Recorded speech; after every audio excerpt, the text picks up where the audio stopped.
عملاء كتير، من اول المصانع اللي بتدفع ملايين في السنه لحد المزارع اللي عنده ارض بالبامب بتاعته مش قادر يشغلها، ما عندوش اي مصدر كهرباء. ازاي اقدر اربط المهندس اللي لسه متخرج بعميل؟ لازم تجهز نفسك كويس، تفهم ديزاين من باب خبره اكتر من 15 سنه. هنقدر ننشر الخبره دي عن طريق ليفلز.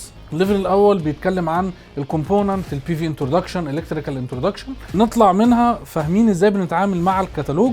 مهاره التعامل مع الكتالوج تقدر تخليك تدخل في البارامترز اللي بتطلعها عشان تعمل بيها الديزاين. ليفل 2 ندخل على الديزاين سيستمز من اول الاوف جريد، الاون جريد، وكمان البامبنج. ده كده بالنسبه لليفل 2 هتقدر تطلع منه، بتقدر تديزاين للسي اي سكيل وكمان الريزيدنشال والكوميرشال.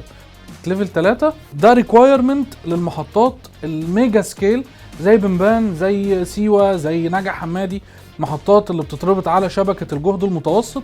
ومن هنا بنقدر نربط المهمات الجهد المتوسط زي السويتش جير، الباور كيبلز، الترانسفورمرز والاوفر هيد ترانسميشن لاينز، بنقل الطاقه اللي خارجه من البي في عشان تتربط مع شبكه الجهد المتوسط.